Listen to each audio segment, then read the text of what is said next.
changing the scenery up. We we are out of our team room due to construction for a while, so we'll do some of the press stuff in here. But good afternoon, everybody. Appreciate everybody being on. We're doing this press conference for spring ball a little bit early. We have the spring game set for April 24th, like you all know. We haven't officially set a start date yet. We had some COVID issues at the beginning of February where we lost a number of guys for about a week. And so we'll probably extend our winter program at least another week, maybe two. But we'll let you know when we start. Okay, the end date's going to stay the same. It's going to be the 24th. That'll leave us with 1 week left in the semester and then into finals. And so then our players will have downtime during the month of May. But wanted to make sure y'all are aware of that. Winter program is going well. Like the progress we're making under the direction of Mike Joseph and his staff. Really, three things we've been focused on is strength. Is we've got to get stronger on both fronts. You know, if you look at the games we lost, we really lost at the line of scrimmage, and we're physically not dominated, but we lost the physical battle up front. Discipline and really just detail things, especially when adversity hits, and then mental toughness. When in really the most important time, being our best when our best is required. And so that's kind of been our focus of our winter program, and we're making some positive strides there. Quick kind of preview spring wise. I'll go through each side, and then we'll kind of get and y'all can ask questions. But defensively, we returned a lot of production from one of the best units in the country last year.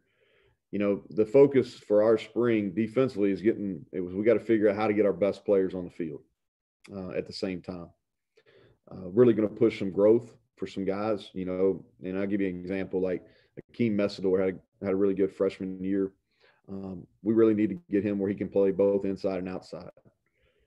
Josh Chandler needs to be able to play both linebacker positions. Tyke Smith, who's played at a high level, wanting to get him some experience playing at the deep safety as well. You know, really excited to see some of our guys that were in our developmental program last year that are ready to compete, and guys like Neal Carr, Torres Simmons, Sean Martin have had really good winter programs and did a nice job during our developmental time during bowl game, and then going back into the fall.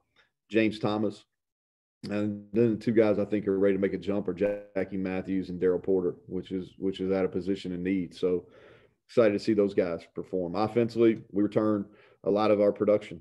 We needed to take a step on this side. You know, I felt like defensively last year in 19 we were probably about average, and we went to pretty good. Our offensively, we went from poor in 19 to about average, and now we need to take that next step. Got to continue to improve our run game, and we got to focus on increasing our explosive plays and get a lot of situational work. You know, red zone, and really our red zone numbers were better, but we've got to do a better job in that fringe area of getting down there. In the games we lost, we struggled there in that fringe area. Excited to see some Doug Nestor. You know, I think you know, a guy that's ready to come in and compete, and that's at a position need. Jordan White has had a really good offseason, going through our developmental program back during the fall. I think he's ready to be a factor up front. And then guys that played a little bit last fall, but I think are ready to take the next step and really compete is, you know, you got Sparrow and Mathis at running back, and then Sam Brown at wideout. And then it's going to be, you know, I'm looking forward to watching Garrett play in the spring. You know, 3 scholarship quarterbacks, he's going to get a lot of work. And so, you know, and he's had a productive offseason as well. Then you look at it, special teams, really during the spring, you want to focus on fundamentals and techniques, but also you want to kind of build a menu of the guys that are going to be available to play of the 4 core units. We're going to have a long snap competition, between Hadley and Brinkman. We'll have a field goal competition. And then we've got to be more consistent punting the football.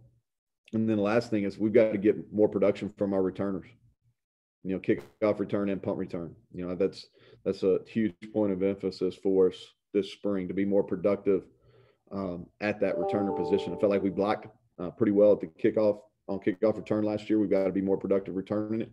And then punt return, we've got to be better as a unit. And so early enrollees, I'm sure you're going to ask about that. Those guys are off to a good start. Appreciate how they've attacked not only the workouts, but also what we're asking them to do from a culture standpoint.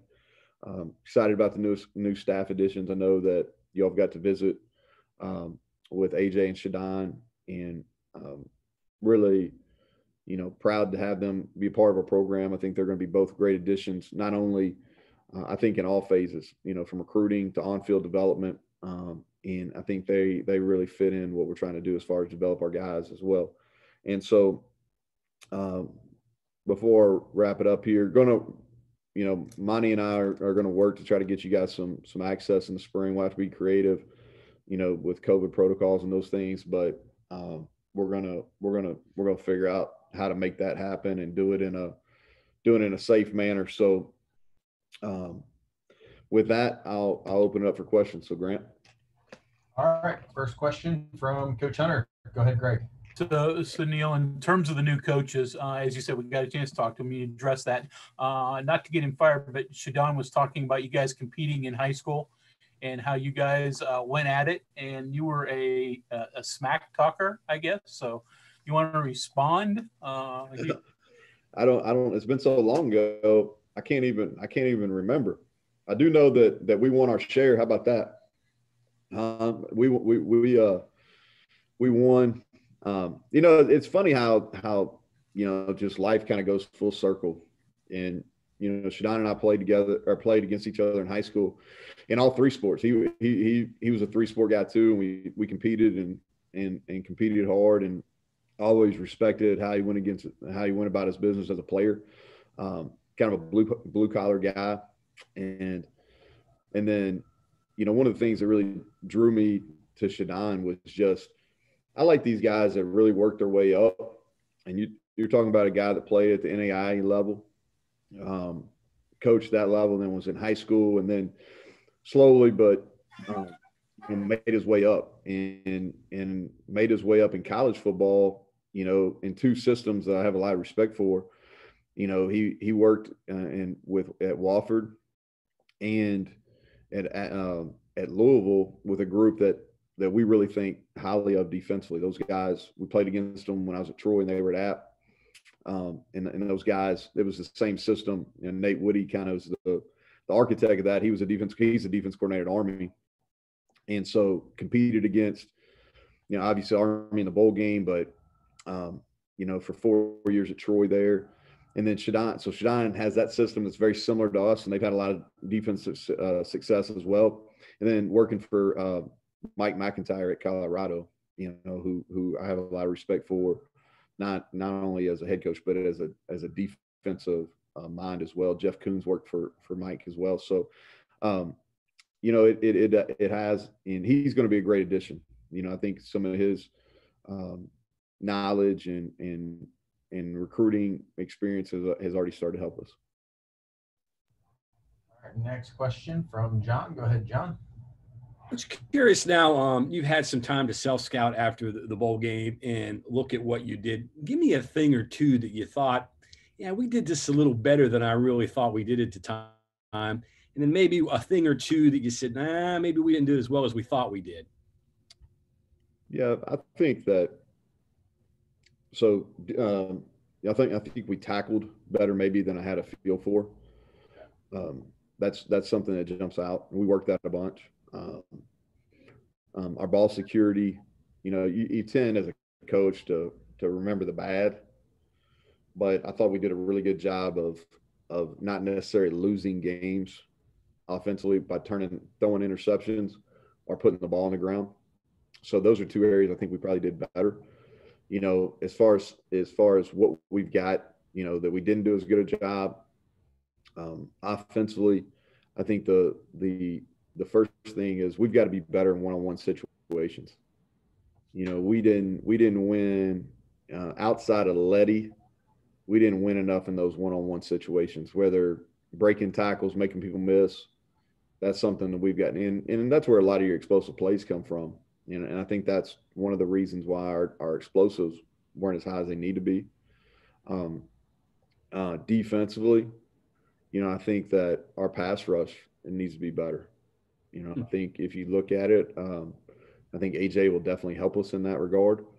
But we've got to win more one-on-one, pass rush. When we get in one-on-one opportunities, we've got to do a better job of winning in those situations to create pressures, to create sacks. Those are a couple things off the top of my head. If you think about special teams, we blocked kickoff return. We did a nice job. That's one of the hardest things to do in all of football, is really to block on that kickoff return unit. And then, our specialists, they've got to be better. I've got high expectations for them. I think they've had a better offseason. We've got to be better at that spot. Okay, thanks. Next question here from Keenan Cummings. Go ahead, Keenan. Hey, Neal, have two for you here. You mentioned offense, a lot of production coming back. What's the focus for the wide receivers, this spring and going into the offseason? And then secondly, obviously you still have scholarships available. Have you had time to assess that more, and how big of a role does spring play in determining what you guys are going to need? Well, we still have those. So let's start with the second question. And if I forget the first one, I'll call back on you. Okay. So I apologize in advance for that. So we do. We have scholarships available, and that's on purpose, I guess, for the lack of a better word. Some of it will go into how we perform in the spring. I think it gives us, maybe at the end of spring, we have a better opportunity to get the type of player that we need to come in and help us with those open spots, rather than maybe at Christmas. We found one in Doug, but we're just not going to reach. We've probably reached maybe for one or two transfers since I've been here. The rest have been pretty good hits. And so the ones where we, maybe a little bit of reach, we got in a hurry on. And so decided not to reach and take our time. And I think we may be able to get a higher caliber of player after spring, that May, early June. Now that's to be determined. I don't have a crystal ball, but that's what that's kind of what we're planning on right now. There's some spots we got to build our corner room. We're low there. That's for sure. We're low in our linebacker room. And then outside of that, we're going to assess, post spring, how to use those other remaining spots. And so, and I think it's important too, is a couple spots, like at linebacker, we need at least one multiple year guy, and the same there in the secondary. And so I hope that kind of paints a picture on the second question. On the first question, as far as with wideouts, and is Jared, are the coordinators talking today? Okay. So I'll answer this then, because I was going to defer that to Jared if he was going to talk. But so the first thing is just catch percentage. We want to catch the ball at a higher percentage, and it's a fundamental issue. It's not lack of ability or anything. We've got to improve our fundamentals in that regard, and then we've got to be better at explosives. I think that's a little bit of everybody. Offensively, we've got to protect better. We've got to make more plays on contested catches. The quarterback's got to do a better job of getting into the proper spots. But that's a point of emphasis, and improving our catch percentage and our explosive plays. The other piece of explosiveness, as I already spoke on, is the ability to either break tackles or win one-on-one in space. All righty. Next question from Ryan Pritt. Go ahead, Ryan. Hey, Neal, good to talk to you again, man. You mentioned the run game a little bit. You mentioned Mathis and Sparrow. If you look at the production that was on Letty's shoulders last year in your run game, it was pretty overwhelming. I got to imagine that's a pretty big goal for you to kind of alleviate a little bit of that this season. Just, How much up on the priority list is evaluating those guys and getting a feel for that in the spring, and how important is that to you guys going into next fall? Well, developing running back depth is one of the key issues. I don't really think we put too much on Letty. We've got to be more productive when he's not in the game, and we've got to do a better job offensively getting him the ball rather than just handing it off to him. Okay, so, but Tony and Sparrow are going to get plenty of opportunities. We'll definitely be careful in how we use Letty, especially in our live situations, because he's already proven. We're going to use spring to keep him sharp. We've got to get better to a couple of our run schemes. And we'll use him to get better there, and then he's going to continue to make strides as a pass catcher. I think that I don't have the stats right in front of me, but he was productive. But I think we can even add touches to him in the pass game, and he's continuing to grow in that area. But Tony and Sparrow are going to get the predominant, or they're going to get the most carries and opportunities in our live work. And then we've got 2 freshmen coming in over the summer that will be given the same opportunity. And so we've got to create depth there and get more production with guys other than Letty Brown. Next question here from Kevin Kinder. Go ahead, Kevin. Could you going over looking at transfers? Is recruiting them different from recruiting a freshman? Do you approach it differently? Or are there different things to show them because they've been through it before and may not need all the bells and whistles? Yeah, and I think too, Kevin, is you want to predominantly recruit high school student athletes. I think that's the key to success. Is you still want, if you're going to sign 25, you want, most of those probably, I'm using 20 as a typical number. You would like for those, if you're going to sign 25. Now we're not signing 25 in this class, but 25, you'd like for 20 of those to be high school, and then where transfers has changed a little bit is you got, it used to be just in kind of the grad transfer. It's kind of the one year. You still have those, but now you're getting multiple year guys as well. And so, building your roster is a little bit of a jigsaw, you know what I mean? And it's, you kind of you're always adapting. As far as just recruiting those guys, Kevin, I think that you would like it to be different than recruiting a high school student athlete.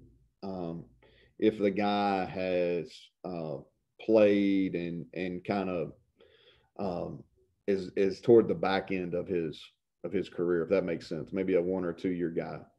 You would like it because that means they've matured and they're leaving for a real reason, and the reason they're leaving, maybe it's more playing time, maybe it's a different position, maybe it's something like that. Then they're real direct in what they're looking for. Does that make sense? And maybe some of the bells and whistles that maybe catch a high school recruit's eyes, a uniform or a graphic or something like that. If it's an older guy and they're leaving for a real reason, that those are more direct. Does that make sense? Now, guys that have 3 or 4 years left, we treat it just like high school, because that's, for all intents and purposes, that's kind of what they are. They've been maybe in a program 1 year. Next question here from Cody Nesper. Go ahead, Cody. Hey, Neal, I just wanted to ask you about Coach Jackson real quick. You mentioned you like guys that have kind of worked their way up, and it seems like he's coached at every level there is. Just what do you like about him? Well, a couple of things caught my attention is, even though I didn't know AJ, I knew some people really well that had worked with him. And so he was with Blake Seiler last year at ODU. We played against him when he was at James Madison, and I thought those guys were extremely well coached. Now, they had talented players too, but I thought they were extremely well coached. He worked with Bill Legg, who was here, that's now at Marshall, who I have a ton of respect for. They worked together at Mississippi State, and then he GA'd at Penn State under Sean Spencer, who's now with the Giants. and Spence and I spent time at UMass together. So a lot of guys that I know and have a lot of respect for and I'm close with spoke really highly of him, not only as a teacher, but as somebody that can develop players, great staff guy. And then where he's recruited and where he's from, I thought was a really good match for us. So we want to be more involved in New Jersey and into New York City. And so that's his home area. And then we've got to be more productive in the DC area and down into Richmond. And those are both areas that he has a lot of experience in. So that's kind of the thought process that grabbed my attention with him. And then have an opportunity to spend some time with him. There was, I thought he was a great fit. Next question from Sean Manning. Go ahead, Sean. Hey, Neal. At safety, obviously you have Tyke, but Sean and Alonzo said they're coming back. And then you also have Scotty Young and Kerry Martin, who have started games in the past. Just kind of, how do you see all those guys fitting in? Yeah, so, we feel really good about, from that spear and safety, that we've got to be able to develop some younger kids there because a lot of those guys are older or in their last year. And so I think the challenge, and I think it's a great opportunity in the spring, is we've got Sean Mahone, Alonzo Adai, Tyke Smith, and Scotty Young. Kerry, it's going to take him a while where he's been out. It's going to take him a while. But the Scotty Young, Tyke, Alonzo, Sean Mahone is we want to make them more versatile, okay, and use the spring to not only play one position but learn really multiple positions in the secondary. And we've got to have some flexibility where we can play more defensive backs as well. And so we'll challenge them and put them in some different spots and be able to move them around. I think it's good too. They need to get film. They get film doing different things because they're all multiple enough and they're going to have opportunities to play at the next level. And so I think the spring's a great opportunity to give them some time to play some different spots. Next question here from John. Go ahead, John. Yeah, Coach, just curious, your thought process and how you allocated the positions on the defensive staff. And was it based on the expertise of the guys that you brought in? Because it seems like you have some pretty versatile guys on that side of the ball. Coach them. Yeah, I really like our defensive staff. It was important for me during this during this transition is to get a defensive line coach because Jordan wore both hats last year. Calling defense and coaching the defensive line. I just think that's a lot, and it needed to be done last year. But I think Jordan will tell you this too when you get a chance to talk to him is, he wanted somebody because that position takes so much fundamental and technique work. And so that was important. And then when Jamal left, what we wanted to do is we wanted to bring somebody in that had some coordinating experience and had been at the Power 5 level.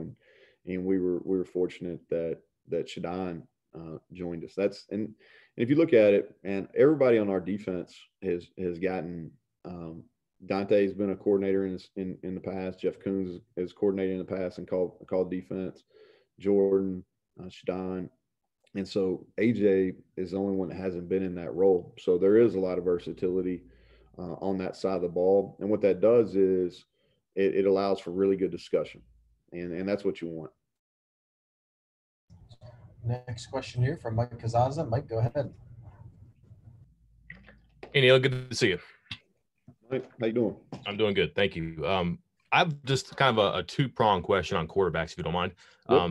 You've got a pretty unique situation that you've got a guy who's been here for 2 years, and will be here maybe for 2 more. And at that point, how much of Jared's progress is getting better at what he does? Because that seems like it'd be pretty easy. But also, since you have time and experience, adding or incorporating different things. I'm thinking like a mobility that you talked about before. And then second to that, you mentioned Garrett. Realistically, what can Garrett do in the spring? Yeah, so Let's talk about Garrett and then come back to Jarrett. So I think for Garrett, this is a huge spring. You know, he graduated early to have the opportunity to go through spring ball last year and really only got 2 practices, and things were going so fast he didn't know which way was up, honestly. And during COVID, he had an opportunity to learn, but he really missed those live reps. And so, you know, he got every Monday Night Football rep and grew. There were some up and downs in the fall. And I didn't think he was at a position where it was fair to him to put him out there, you know, because I think you got to be careful with quarterbacks playing them before they're ready. And I just think it's you can see some guys that have been thrown into the fray that didn't work out very well for them. And so I think that is one position where you don't play guys until they're ready. And so this spring is going to be big for him. You know, he understands what our expectations are. He understands conceptually what we're doing in both the run and the pass game. He just needs live reps, and he's gonna get a ton of them. And so, and then with Jarrett, you know, he's got some things he's got to work on for sure. I think that you know, his mobility's got it. And listen, all right, I don't think anybody's going to mistake him for Lamar Jackson or anything, but what he's got to do is he's got to continue to improve his movement in the pocket. And so, you know, Tom Brady, you know, he's 43 years old, I believe now, and he's still at the top of his game as far as pocket movement. And it's movement that probably the common fan doesn't even notice, but he is elite at moving in the pocket. And I don't think anybody would say he's a great athlete. You know what I mean? And so, but he's his pocket movement and his efficiency with his movements is special. Maybe it's probably as good as anybody's ever done it at that position. And so Jarrett's got to improve on that. We've got to improve on our ability to hit the deep ball. I thought he did a great job of taking care of the football. He didn't play very well in the bowl game. I think that's been noted. But he didn't lose us any games. All right. And I think that's a step for a quarterback. Before you win, you need not lose them. And so this spring's going to be big for him because there's some certain things that he's got to do to be able to win against the teams we're going to have to beat to take the next step. You know, the teams that finished ahead of us in the standings. All right, we'll take one more here from Cody Nesper. Go ahead, Cody. Hey, Neal, I was just wondering if you've talked to Charles Huff down at Marshall at all since he's gotten here, and then just what are your thoughts? You know, he has a good reputation as a recruiter, and you talk a lot about how important recruiting West Virginia is to you. Just how you think that's going to play.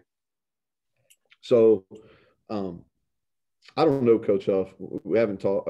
We exchanged some messages about when Bill Legg went down there, but heard nothing but good things. One of my close friends, Kirk Soraka, they worked together at Western Michigan, and then he and Bill worked together at Mississippi State, and I talked to Bill quite a bit, and he speaks very highly of him. I think he'll do a great job. He's very well known as a recruiter, and he's also, you know, I think he's been extremely productive at his position. If you look at everywhere he's been, whether it's Alabama, Mississippi State, Penn State, Western Michigan, across the board, his guys have been ultra productive, and so I think that speaks well of his ability, and he'll do a good job. He really will, and he put together a strong staff as well. Just looking at it from a distance, it's been impressive what he's been able to put together as far as staff there. All right, so Coach. Appreciate it. Yeah, no, I appreciate y'all getting on. And like I said, Monty will be in touch. We're gonna figure out something where y'all can see some of the stuff we're doing in the spring. Pulling for the basketball teams, they close out, and looking for hugs, getting hopefully $8.99 tonight. Man, that's impressive, and surely he'll be a Hall of Fame coach pretty soon. I don't get that. I don't know a lot, but I know this: if you win $899 tonight, hopefully, and then 900 on Saturday, or whenever he gets 900, I don't know a whole lot, but I know that's a damn Hall of Fame career. So, wish them the best as they're finishing up. Y'all have a good one.